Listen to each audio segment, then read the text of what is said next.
I'm delighted to be joined on the Kickass Midlife Method podcast with Sandra Mikhail, a globally recognized clinical dietitian, author, and founder of Nutrition A to Z, and her a platform that seeks to put women's health at the centre of discussion.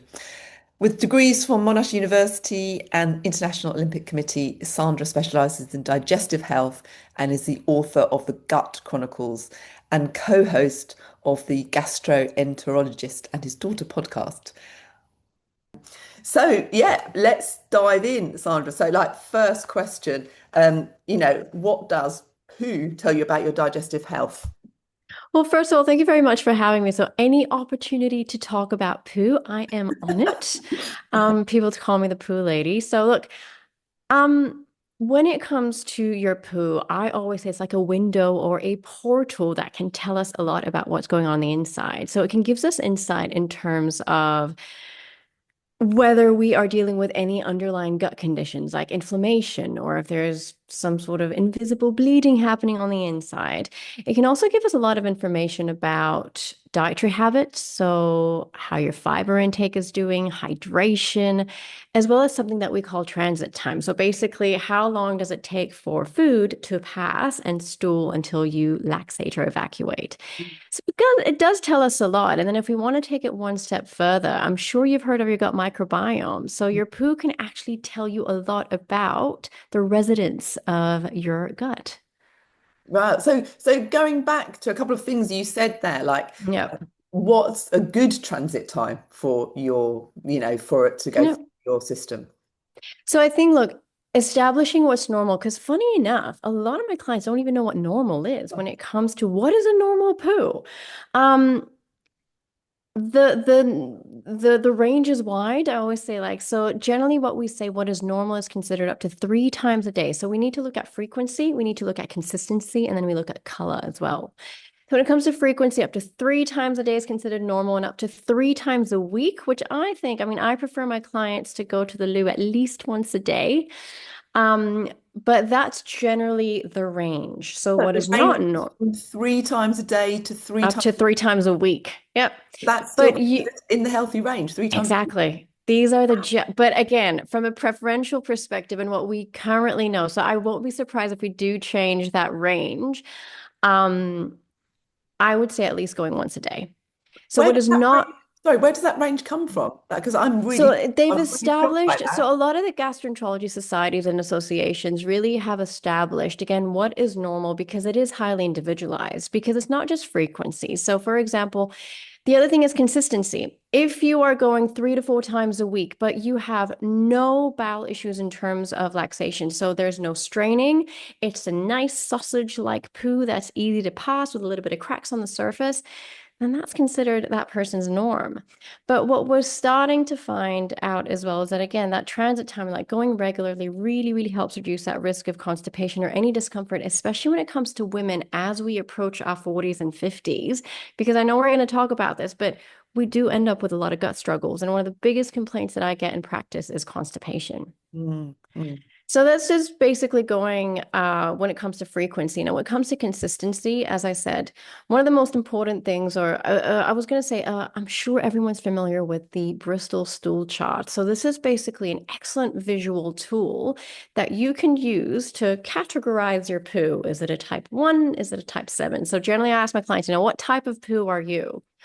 What we want to aim for is a type 3 or type 4. So that's a nice sausage-like poo. Mm. If it's pebble-like, so if it's like goat poo, that is an indicator of constipation. So that tends to be very, very difficult to pass. Mm. And then if it's on the other end, so let's say a type 6 or a type 7, this is when you've got or you're experiencing looser stools. So a type 6 is around a mashed potato, like excuse the description. I'm probably putting people off a lot of food That's right the now. morning we're recording this too. Yeah, go on.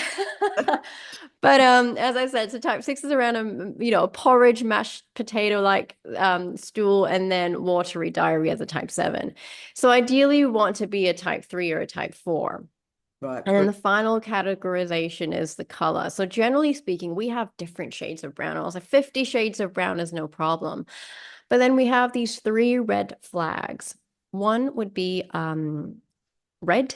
So if you notice red colored poo, so that can indicate bleeding. Tar-like poo, so that's black. If it's really, really dark and pale, so I'm talking about clay-like poo because that can also indicate issues with your liver. So generally, these are the three colors to be wary of. But also when it comes to the darker poo, if you're on iron supplements, so that can actually impact. So medication can impact the color of your poo and your stool. Certain foods as well. So if you've had beetroot or large amounts of beetroot and beetroot juice, I mean, I have. I'm admitting this publicly, but it's an absolute embarrassment that I actually ended up in A&E because I thought I was bleeding. Yeah, that was, I something have to had go a down. couple of occasions like that when I've gone, oh, and then I thought, oh, sorry, I've had loads of juice. That's the thing. But you know what? This is also quite important is that we should not be ashamed of it. If you do notice a change Mm, in the color or consistency of your poo, don't wait. See your healthcare provider. mm. And just picking up on that on the stool. So you said clay-like poo is sometimes indicative of liver issues. Blood, obviously, we know that's obviously a danger. Yep. The dark stool, other than medication, is there any other like what does So that? dark stool, so basically really I'm talking about tar-like poo. So it's not just a dark brown, it's really, really, really black. So Mm, it's like tar. mm, That can indicate bleeding in the upper part of your gut, upper part of your digestive tract. mm, If the blood is quite fresh and red, that's at the lower part of your digestive tract.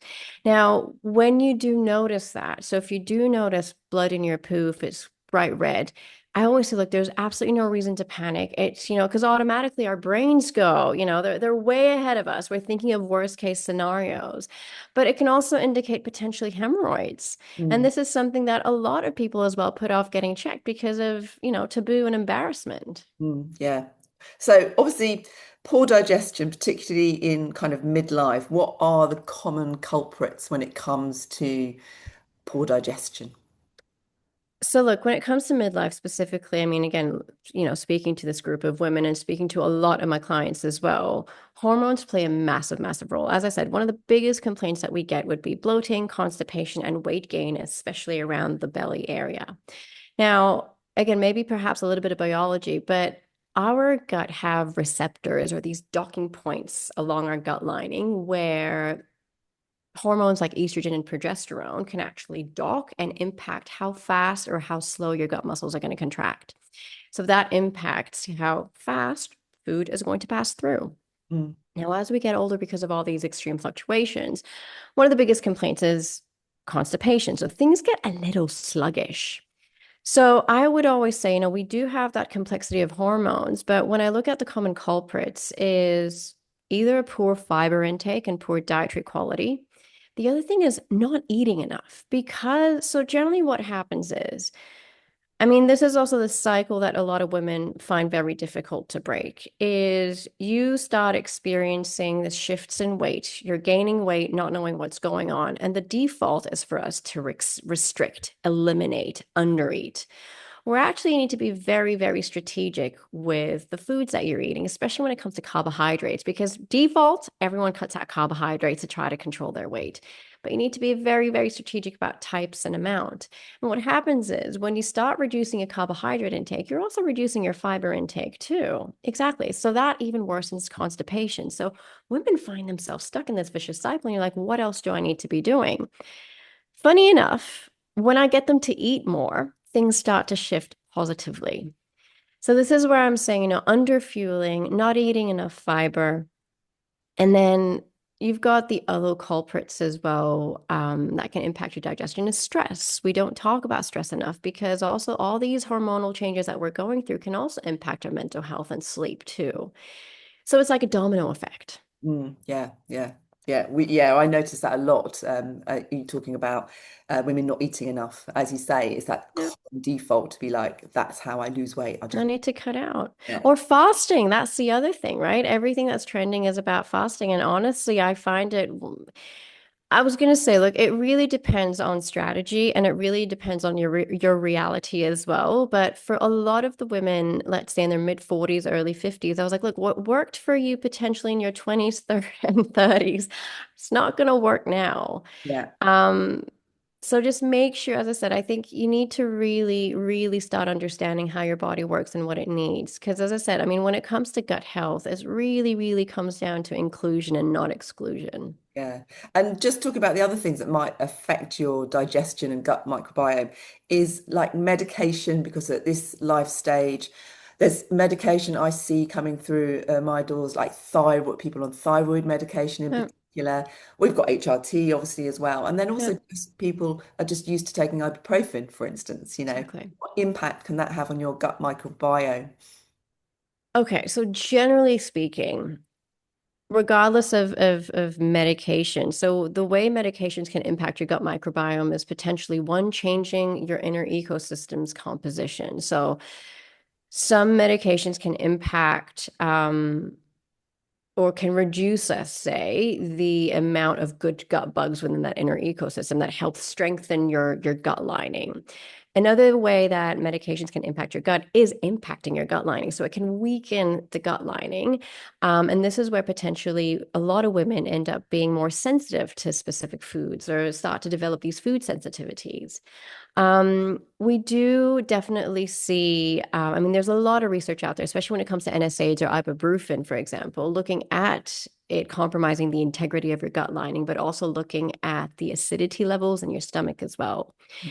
Rather than demonize medication, I always say you need to speak to your healthcare provider if you are starting to notice any gut symptoms, whether it's a change in bowel movements, whether you're noticing you've got more reflux, more pain, or acidity issues. Potentially, you can look at alternatives. You can look at protective measures as well, or just changing the dosage of your medication too. Mm. Go on.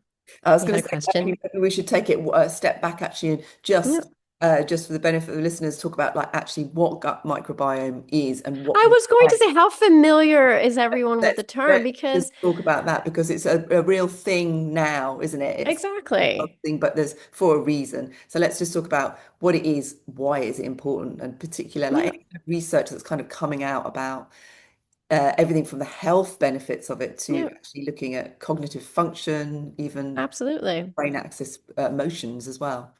So I'm sure everyone's heard of what the gut microbiome is. I mean, it's sort of, I'm not going to say it's no longer the new kid on the block. So in layman terms, your gut microbiome simply refers to this community or like a community of gut bugs. These are trillions of microbes, mainly bacteria, but also fungi and viruses that are all living together, working in harmony. This is in best case scenarios, helping you feel your best. So they do, I mean, they've got multiple roles from, I mean, digestion is one, but their roles go beyond that. So they also are involved in immune function.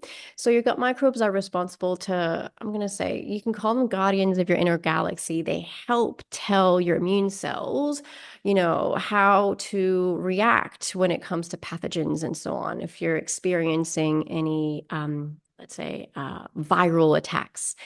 The other thing is we do know that your gut bugs are starting to build all these connections and communication pathways with different organs across our bodies.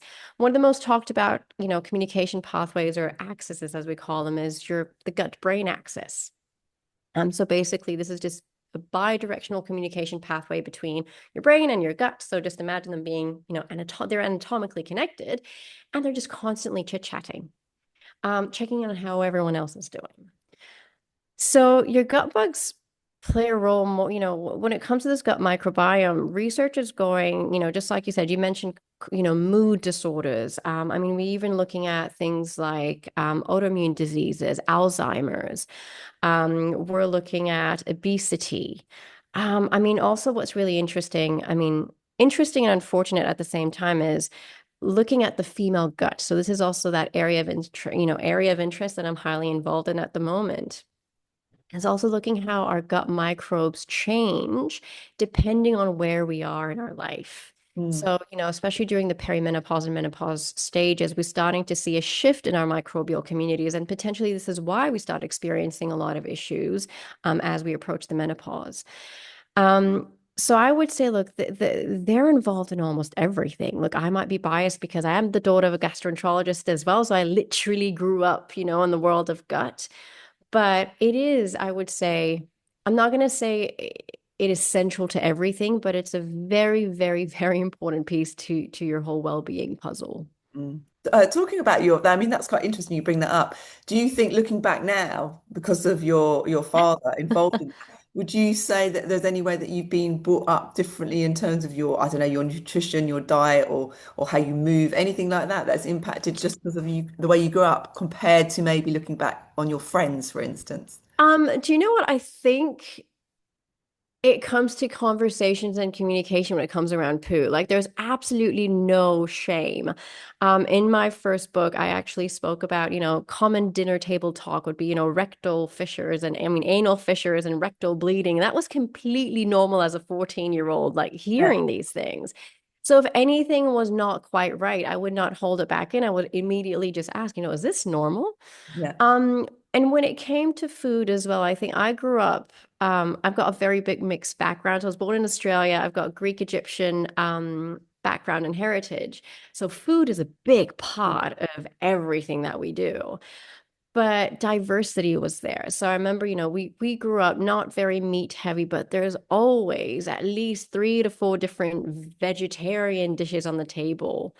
Beans, lentils, and chickpeas. Legumes are a staple as well. Lots of color. Olive oil is at the base, of cooking.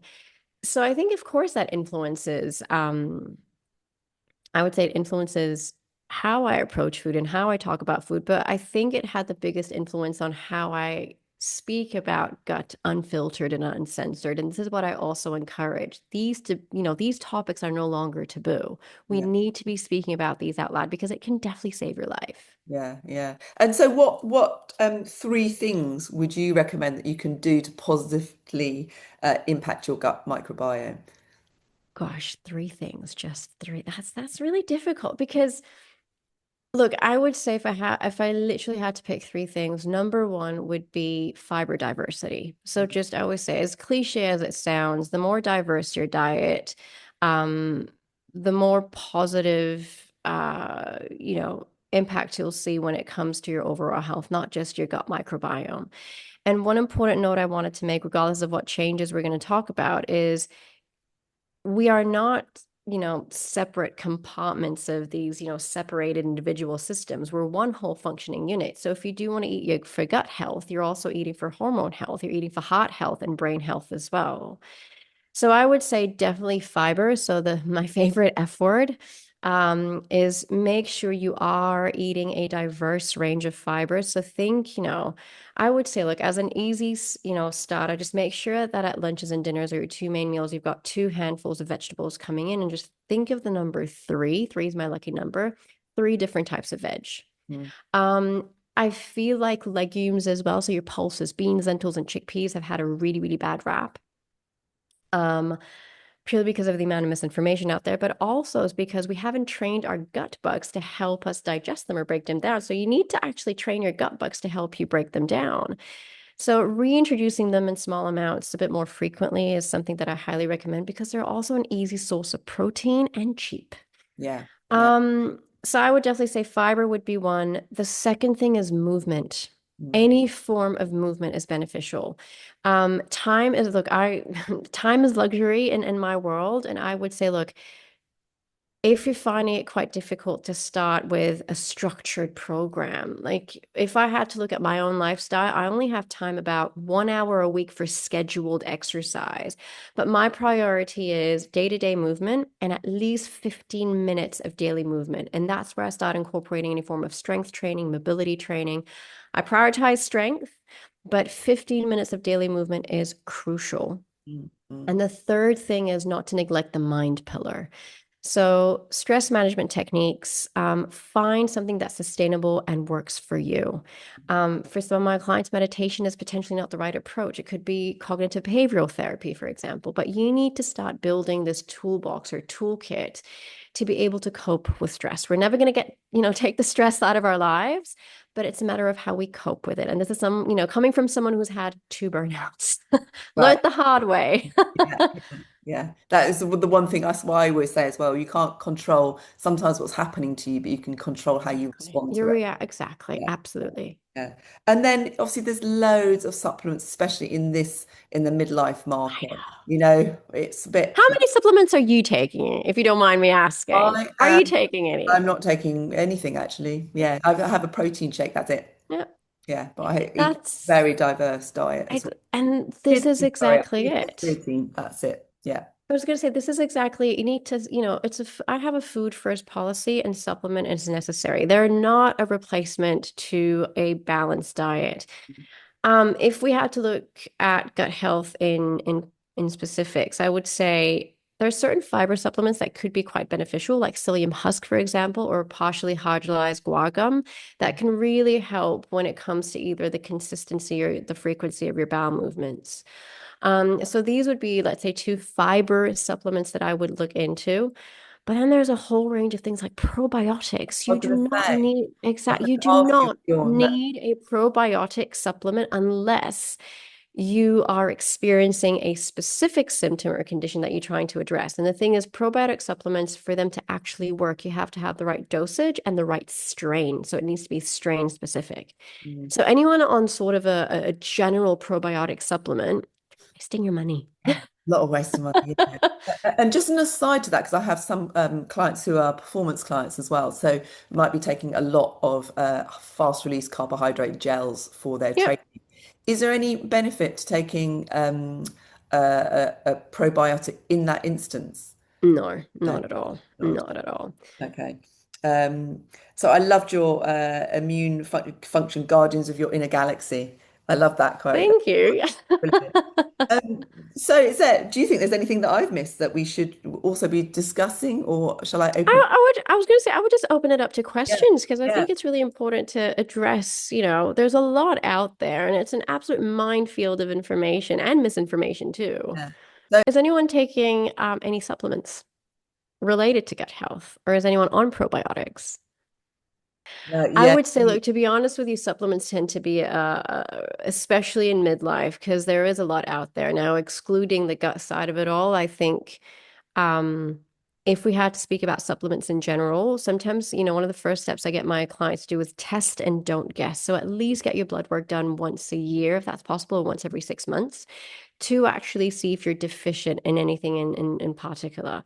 Um, so yeah, just touching upon that actually. So if you get your blood work done, what should you be actually asking that they be testing? Because I think that can get confusing in terms of blood work, like are you having your hormones tested? What should you ask for? So there's a standard, well, I don't know if you want, I can share that with your community as well, but there's a standard list of blood work that I ask my clients to get done. So generally it would be just off the top of my head, it would be looking at, again, your general blood count. So all the different types of red blood cells and white blood cells. I would definitely start checking your vitamin D levels. That's quite important. Your iron stores, that's your ferritin. Mm, And also looking at B12. So both forms of B12, active form and circulating. So that's the general B12. And then we've got holotranscobalamin. So that's a mouthful. So I'd rather type it out. And then again, depending on your healthcare provider, depending on where you're getting your blood work done, because you also need to look at, again, depending on where you are, whether in the UK or Switzerland, what's getting reimbursed by insurance and what you have to pay out of pocket as well. So that also really makes a difference. yeah. So getting let's say your status of all your B vitamins, that will be quite interesting because what we do notice a lot of supplements that's especially targeted at perimenopause and menopause have extremely high doses of B vitamins, specifically B6. And we're starting to see something called B6 toxicity, where you're just having too much of one thing. Mm, So, these are things that I would definitely get tested. And then when it comes to hormones, I know there's a lot of controversy about getting your hormones tested because they are meant to fluctuate, but it's that level, that degree of fluctuation that matters. And I always recommend working closely with your gynecologist because when you're talking about perimenopause and menopause, it's more symptomatic. So it's a symptom-based diagnosis rather than a mm. blood-based diagnosis. Um, So yeah, so if I had to look at, and then based on that, I would definitely recommend everyone already. I mean, I know the public health guidelines would say start a vitamin D supplement right now, um, as of October up until March or April, depending on where you are in the world. And in terms of dosage, this is where I would say it'd be interesting to adjust your dosage based on your blood work. But for the Mm, general public, let's say for vitamin D, it's about 400 to 800 international units per day. mm.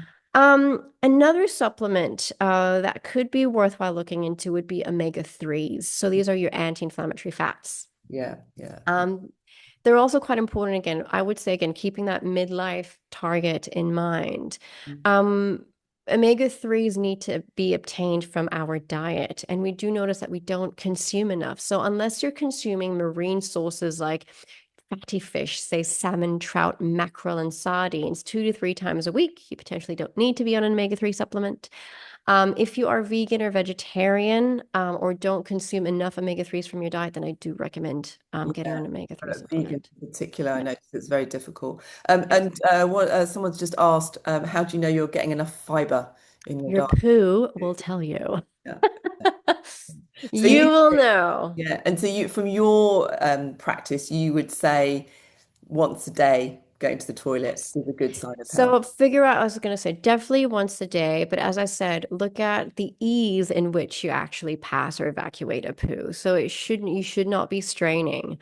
That can tell you a lot. So if you have pebble-like poo, or if it's difficult to pass, that can also indicate that you're either not, consuming enough fiber or potentially eating too much fiber, but not having enough liquid or fluids. Yes, yeah, which is another thing. Yeah, yeah. Yeah.